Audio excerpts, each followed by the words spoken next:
구약 시대엔 이방 선교가 불가능했습니다. 하나님이 선교를 명하시지도 않으셨지만 설령 명하셨다 할지라도 현실적으로 넘어야 될 장벽이 너무 높았습니다. 자, 구약 시대는 율법을 순종하는 시대예요. 율법을 통해서 구원받은 하나님의 백성이 되는 시대입니다. 그런데 율법엔 살인하지 말라, 도둑질하지 말라, 이웃을 사랑하라 등등 인간 일반이 양심으로 누구든 동의하는 내용이 있고 그런 계명들이야 이방인들도 아무 부담 없이 받아들이겠지만 그런 계명만 있는 건 아니죠. 율법엔 음식법, 할례법, 정결법, 제사, 절기 등등 유대인만의 독특한 규정들이 훨씬 더 많은데 이런 계명 지키려면 유대인처럼 살아야 됩니다. 그러니까 유대인으로 살지 않으면서 율법을 순종한다는 건 그건 불가능해요. 자, 이런 시대에 이방 선교가 가능하겠어요? 구원받은 하나님 백성이 되려면 유대인으로 살아야 된다. 이스라엘 사람으로 살아야 된다. 그런데 과연 몇 명이나 그렇게 하겠습니까? 그러니까 유대인만의 독특한 율법이 제거되지 않는 한 이방 선교는 불가능해요. 다시 말해 하나님 나라의 세계화는 그건 불가능합니다.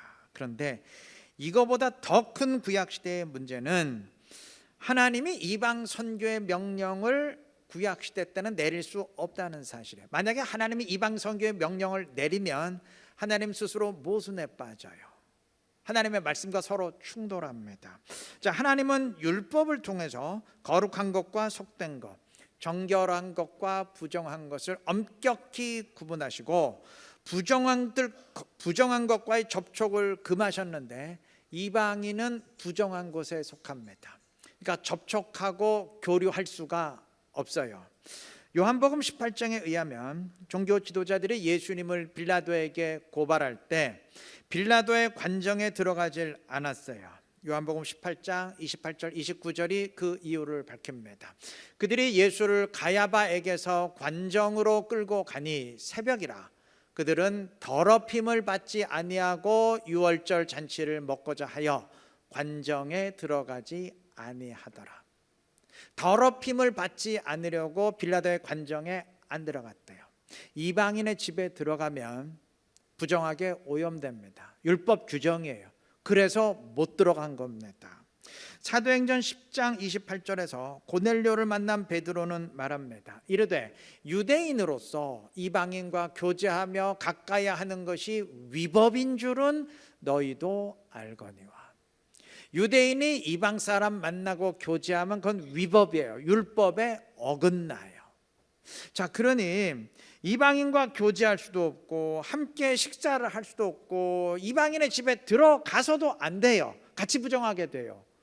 어떻게 그럼 이방인에 가서 선교하라는 말인가요? 이거 원천적으로 불가능하죠.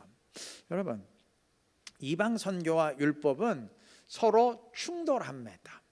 선교하려면 율법 버려야 되고 율법을 지키겠다면 선교 버려야 돼요. 둘 다 같이 갈 수 있는 방법은 없어요.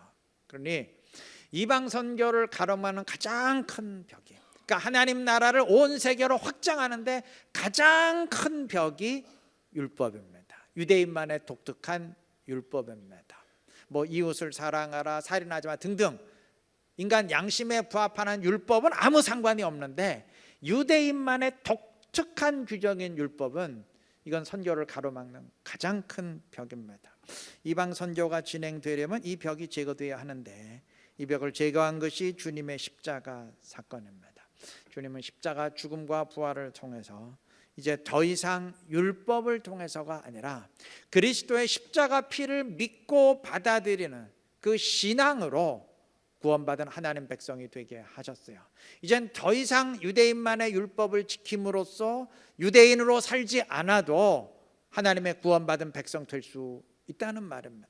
이제 이방인으로도 아무 상관이 없다는 의미입니다. 아울러 이제 율법에 의해서 접촉하면 안 되고 반드시 피해야 되는 부정한 사람이란 없어요. 이제는 세상 누구에게라도 찾아가서 함께하며 주님을 전할 수 있습니다.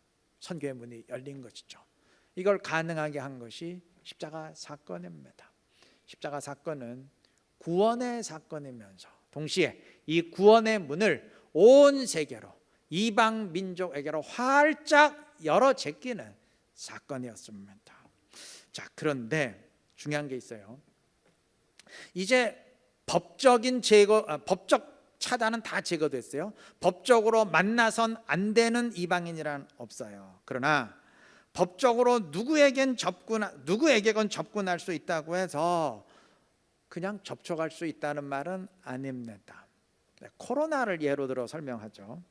이전에 코로나가 한창일 때 우리는 반드시 마스크를 써야만 했고, 또 집합 금지 명령에 의해서 어떤 경우에는 4명을 초과해서는 절대 모일 수도 없었습니다. 그게 국가가 정한 법이었어요. 그때는 함께 모이는 것 자체가 법에 의해 차단됐습니다. 근데 지금은 그 법이 해제되고 제거되었죠. 이제 뭐 마스크 쓰지 않아도 되고, 누구건 뭐 몇 명이건 4명 아니라 40명, 400명이라도 자유롭게 만나고 모일 수 있습니다. 자, 그런데 이렇게 법적인 규제가 제거되었다고 해서 이제는 누구를 만나건 코로나 안 걸린다는 말은 아니죠. 그렇죠? 법적 규제가 제거되었건 아니면 그대로이건 코로나 환자와 밀접 접촉하면 전염이 되는 건 그때나 지금이나 마찬가지입니다. 자, 이방인과의 교류도 마찬가지예요. 하나님의 백성이 아닌 자들과의 접촉이 율법에 의해 차단되었건 해제되었건, 하나님 백성이 아닌 자들과 접촉하고 교류할 때 부정하게 전염이 되는 건 마찬가지예요. 똑같습니다. 그러면 어떻게 하나요? 아주 이방으로 가라 그랬는데 그럼 어떻게 하면 되나요? 주님이 계획하시고 실행하신 일이 있습니다. 오늘 본문 4절 말씀 보시면 중반 부분, 요한은 물로 세례를 베풀었으나 너희는 몇 날이 못되어 성령으로 세례를 받으리라. 정답은 성령입니다. 성령을 받고 그들과 접촉해야 됩니다. 그냥 접촉하면 안 돼요. 똑같이 전염됩니다. 주님은 이방 선교를 명하시면서 이를 분명히 하셨습니다. 8절, 오직 성령이 너에게 임하시면, 중간 생략하고 맨 마지막, 땅 끝까지 이르러 내 증인이 되리라. 그냥 이방으로 가선 안 돼요. 땅 끝까지라도 가되 반드시 성령과 함께 가야 됩니다. 주님은 자신의 사역을 통해서 이미 이 원리를 우리에게 암시해 주셨습니다. 자, 구약의 성도들은 부정한 것과의 접촉을 무조건 피해야만 했습니다. 왜냐하면 전염은 항상 부정한 쪽으로만 일어납니다. 자, 거룩하고 정결한 것이 부정한 것과 접촉했을 때 거룩한 것으로 인해서 부정한 것이 같이 거룩하게 되는 일은 없어요. 거룩이 전염되는 일은 없어요. 항상 같이 부정해집니다. 그러니까 뭐 무조건 피해야죠. 자, 그런데 딱 한 경우 예외가 있습니다. 예외적으로 거룩이 전염되는 경우가 있습니다. 그것은 하나님 자신이 임하실 때입니다. 출애굽기 3장에서 하나님이 불붙은 떨기나무 가운데 임하셨을 때 하나님 모세에게 말씀하십니다. 출애굽기 3장 5절, 네가 선 곳은 거룩한 땅이니 네 발에서 신을 벗어라. 네가 선 곳은 거룩하다 했는데 지금 모세가 서 있는 시내산 땅은 거룩하지 않아요. 모세가 양들을 끌고 다니는 땅입니다. 그것이 뭐 거룩합니까?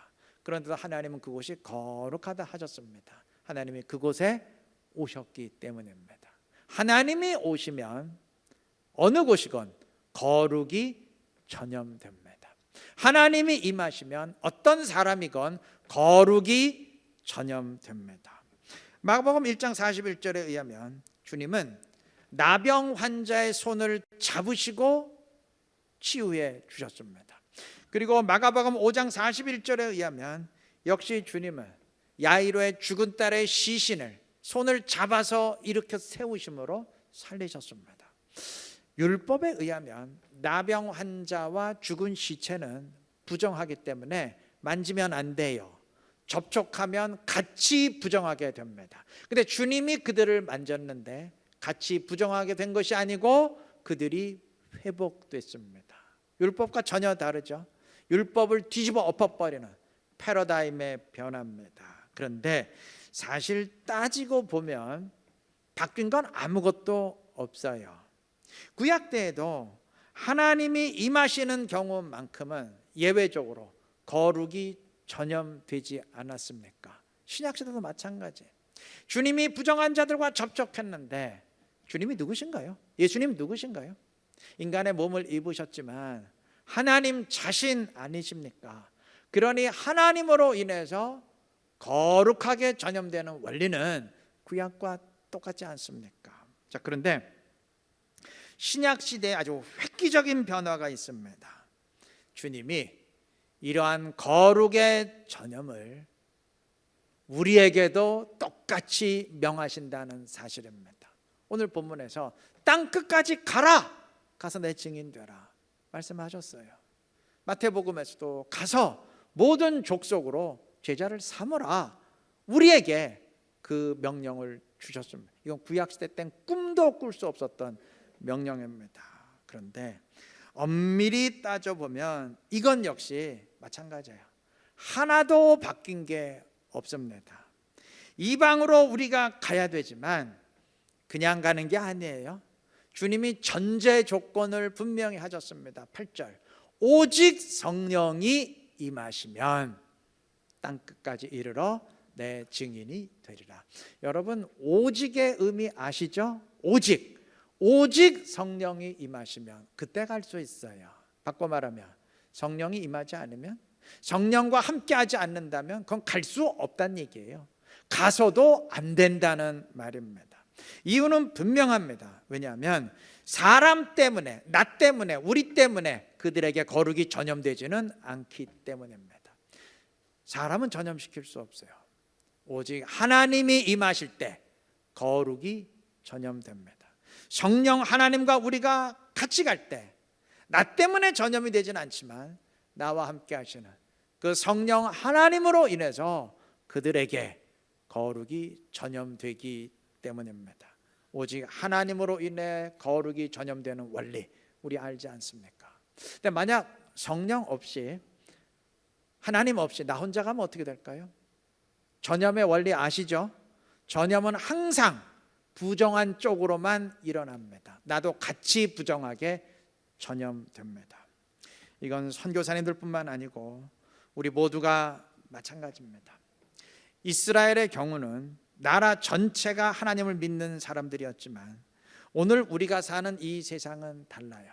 우리는 굳이 이방으로 가지 않아도 내가 사는 이 땅 자체가 이방입니다. 우리는 늘 삶의 현실에서 하나님의 백성이 아닌 다른 사람들과 교류하며 접촉할 수밖에 없어요. 우리가 뭐 교회 안에서만 사는 거 아니잖아요. 때문에 이 세상을 살아갈 때에 어떻게 이방으로 가야 되는지 주신 원리는 우리에게 똑같이 적용됩니다. 내가 사는 땅이 이방이니까 오직 성령이 임하시면 반드시 성령과 함께 세상을 살아야 됩니다. 반드시 성령 하나님과 함께 삶의 현장으로 가야 됩니다. 그래야 같이 전염되지 않고 그들을 거룩하게 전염시키며 그들을 구원해내는, 죄인을 구원해내는 우리의 사명 감당하게 될 것입니다. 반드시 그래야 된다고 주님이 명령하셨어요. 요한복음 20장 21절과 22절 예수께서 또 이르시되 아버지께서 나를 보내신 것 같이 나도 너희를 보내노라. 우리를 세상으로 보내셨어요. 단 조건이 있어요. 이 말씀을 하시고 그들을 향하사 숨을 내쉬며 이르시되 성령을 받아라. 세상으로 가라. 단 성령을 받고 성령과 함께 가야 된다. 그것이 주님의 명령입니다.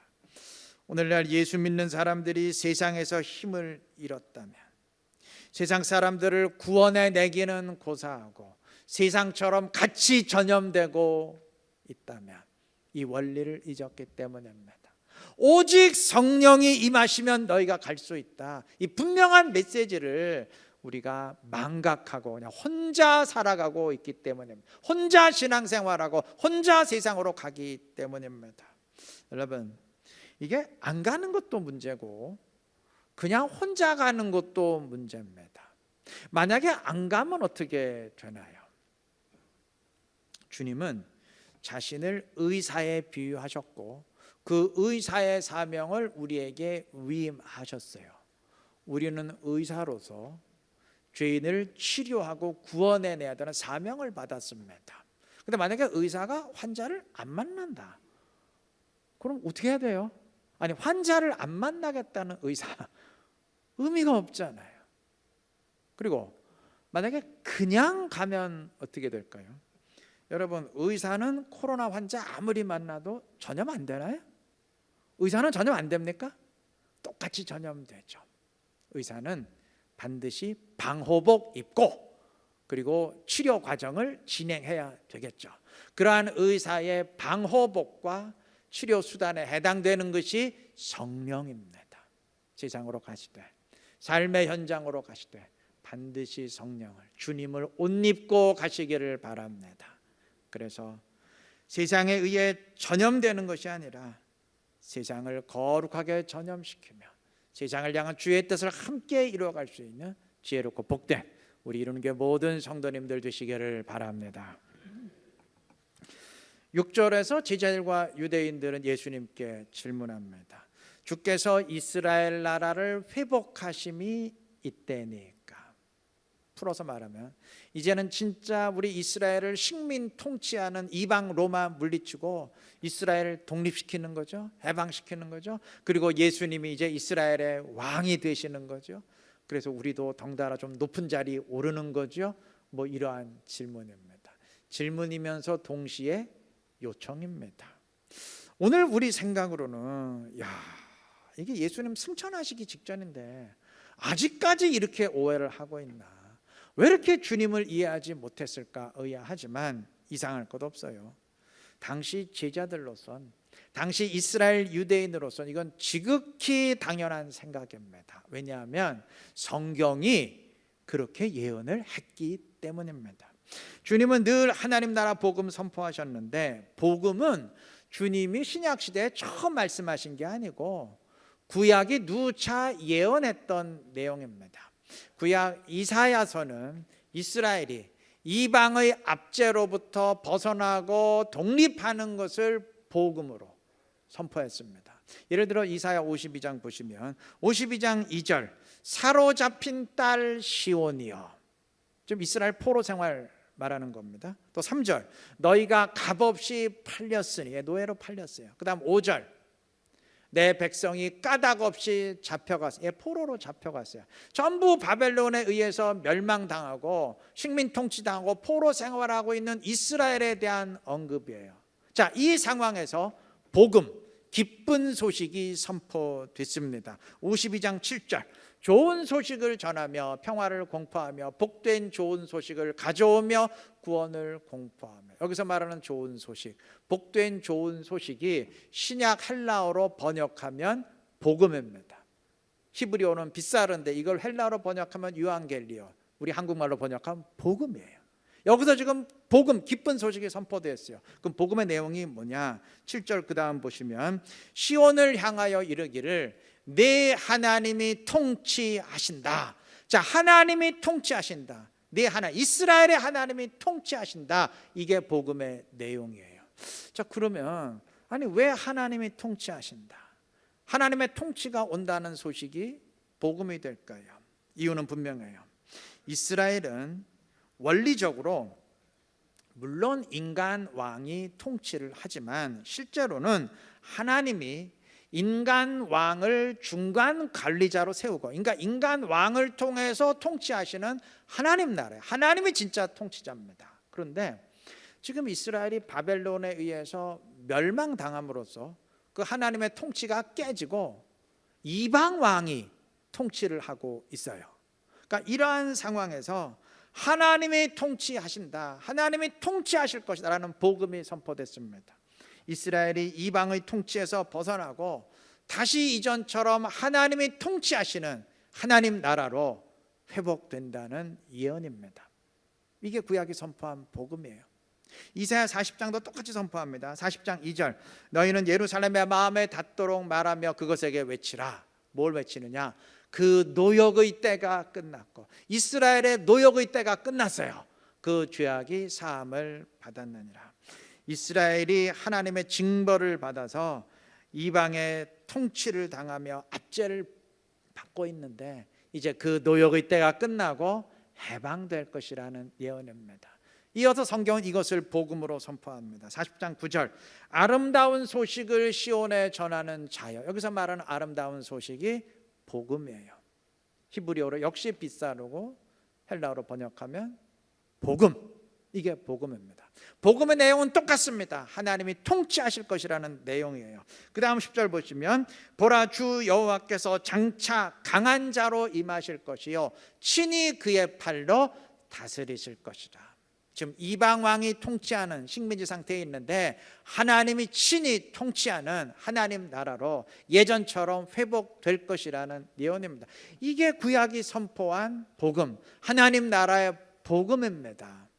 그러니 이러한 말씀을 듣고 믿고 있었던 이스라엘은 예수님이 복음을 선포하고 하나님 나라를 선포했을 때 당연히 성경 말씀에 의해서 바벨론 포로 이후 계속 주인만 바뀌며 식민 통치를 당하고 있던 이스라엘이 이제 드디어 이방의 통치에서 벗어난다는 말씀이구나, 그렇게 이해했습니다. 그렇게 받아들였어요. 성경이 그렇게 예언했으니까 그렇게 받아들이는 게 곧 당연하지 않겠습니까? 그러했기에 이들에게 메시아 그리스도란 자기들을 현재 식민 통치하고 있는 이방 로마를 물리치고 이스라엘을 독립시킬 하나님의 아들 메시아를 의미했고, 바로 그러한 의미에서 오늘 본문 6절 말씀에서 이제는 진짜 로마 정복하고 이스라엘 해방시키는 거죠? 그렇게 질문했던 거예요. 이상한 질문 아니에요. 누가 봐도 당연한 질문입니다. 성경을 아는 사람이라면 당연한 질문입니다. 물론 우리 입장에선 반문할 수 있어요. 아니, 그런데 이사야서 보면은 대표적으로 이사야 53장, 하나님의 종 메시아가 고난을 받고 대속의 죽음을 당할 것 예언하지 않았습니까? 성찬식 때 늘 우리가 그 구절 읽지 않습니까? 그런데 왜 그렇게 죽임을 당할 메시아를 기다린 게 아니고 로마를 정복하고 이방을 물리치고 이스라엘 독립시킬 그런 메시아 기다린 겁니까? 질문할 수 있는데, 예, 맞아요. 이사야 53장이 고난을 당하고 대속의 죽음을 당할 하나님의 종을 언급한 것 맞습니다. 그런데 이사야서는 42장부터 53장까지 하나님의 종을 언급하면서 이게 메시아만 하나님의 종으로 부른 게 아니고 이스라엘도 똑같이 하나님의 종으로 불렀어요. 몇 구절만 제가 예를 들면, 이사야 41장 8절, 나의 종 너 이스라엘아. 이스라엘 하나님의 종이라 불렀어요. 또 44장 1절, 나의 종 야곱, 내가 택한 이스라엘아. 자, 이렇게 하나님의 종을, 메시아를 하나님의 종이라 부르기도 하고 이스라엘도 똑같이 하나님의 종이라 불러버리니까 고난을 당하고 대속의 죽음을 당할 하나님의 종이 이게 메시아를 가리키는 건지 이스라엘을 가리키는 건지 분간하기가 힘들어요. 하나님의 말씀을 너무 혼란스럽게 주셨습니다.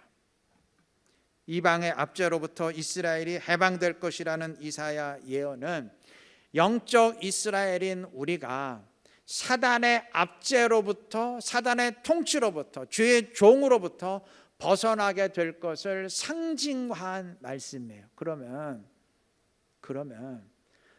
그렇게 분명하게 말씀 주시면 될 거 아닙니까? 사단의 통치에서 벗어난 것이 복음이고 그게 하나님 나라. 아니, 그렇게 말씀을 주시면 될 것 아니에요. 그러면 이스라엘도 전혀 오해하지 않았을 텐데, 아니, 이방의 압제에서 해방되는 것을 복음이라고, 그걸 하나님 나라고 말씀해 주셨으니까 당연히 이스라엘의 입장에선 이방의 압제에서 벗어난 날을 기다리지 무슨 사단의 압제를 생각했겠습니까? 이렇게 말하는 게 좀 이상할 수 있는데요, 이스라엘의 오해는 이스라엘이 십자가의 예수를 거부한 것, 이건 전적으로 하나님 책임입니다. 하나님의 말씀을 너무 이상하고 혼란스럽게 주셨기 때문입니다. 아니, 하나님 책임이라뇨.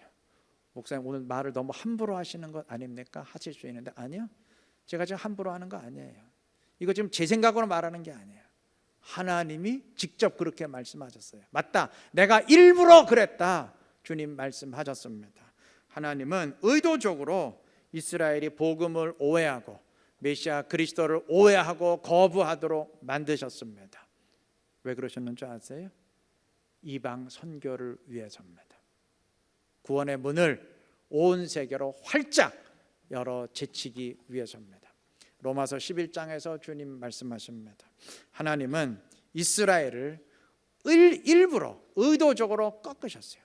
이스라엘 가지들을 일부러 꺾으셨어요. 그럼으로써 그 자리에 이방 가지들을 접붙이면서 그들을 구원하시기 위함입니다.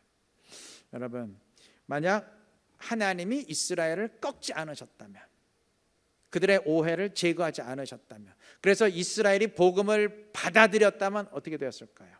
하나님 나라의 역사는 계속 이스라엘에 의해서 주도되었을 텐데, 이스라엘은 오직 이스라엘 유대인만이 하나님의 백성이라는 자부심을 수천 년 동안 지녀온 나라입니다. 이러한 사람들이 이방 선교 달가워했을 것 같아요? 이제는 이방인이나 이스라엘 유대인이나 똑같다, 아무 차이 없다, 이거 받아들일 수 있었을 것 같아요? 이방 선교의 명령에 적극적으로 순종했을 것 같습니까? 이젠 율법 필요 없다, 그 명령에 순종했을 것 같습니까? 천만입니다. 유대 기독교인들이, 일반 유대인 아니고 이스라엘 사람 가운데 예수 믿는 유대인 기독교인들이 갈라디아 교회에 들어와서 한 일 다 알지 않습니까? 이방인은 율법 지켜서 반드시 유대인 되어야 된다, 그렇지 아니하면 이방인으로서는 구원받을 수 없다라고 주장해서 교회 뒤집어 엎어버린 거 다 아시지 않습니까? 이게 유대 기독교인, 1세기 유대 기독교인들의 생각인데, 이들이 이방 선교를 주도한다면 그거 어떻게 될 것 같습니까? 진행될 수가 없죠. 하나님은 의도적으로 말씀을 혼란스럽게 주셨고 이스라엘을 오해해서 건져내지 않으셨습니다. 그들이 메시아 십자가 죽음을 받아들일 수 없도록 성령으로 돕지 않으셨어요. 하나님은 이스라엘을 꺾으셨고, 그래서 이방 선교가 그들이 아닌 이방 교회에 의해서 주도되도록 하셨습니다. 주께서 이스라엘 나라를 회복할 때가 이때이니까 하는 질문 이면에는 하나님의 그러한 섭리가 숨어 있는 것입니다. 서두에 말씀드린 것처럼 하나님은 자기 아들을 십자가에 버리심으로 구원의 길을 완성하셨고 구원의 문을 온 세계로, 이방으로 활짝 여셨습니다. 그런데 하나님은 그 아들만 버리신 게 아니에요. 하나님은 출애굽기 4장 22절에서 말씀하십니다. 이스라엘은 내 아들 내 장자라. 이스라엘도 하나님의 또 다른 아들인데 하나님은 그 아들 이스라엘도 이방의 구원을 위해서 여지없이 꺾으셨습니다. 그리고 이제 문이 열렸으니 너희가 감당하라, 그 사명을 우리에게 위임해 주셨습니다. 하나님이 이렇게 아들을 버릴 정도라면 얼마나 그 일을 중요하게 여기시는지 다 짐작하실 겁니다. 우린 반드시 가야 합니다. 전문 선교사로 해외로 가건 아니면 내가 사는 삶의 현장으로 가건 반드시 가서 접촉하고 사명 감당해야 됩니다. 단 그냥 가서는 안 되고, 나 혼자 가서는 절대 안 되고, 그러면 같이 전염돼 버리고 그들을 구원하기는 고사하고 나도 같이 빠져버리고 성령과 함께 가야 됩니다. 오직 성령이 임하시면, 이 말씀 절대 잊지 마시고 반드시 성령 하나님과 함께 삶의 현장으로, 신앙생활의 현장으로 가시기를 바랍니다. 그래서 나와 함께 하시는 하나님의 역사를 체험하며 주님의 뜻을 이루어가는 지혜롭고 복된 우리 모두가 되시기를 그리스도의 이름으로 축원합니다.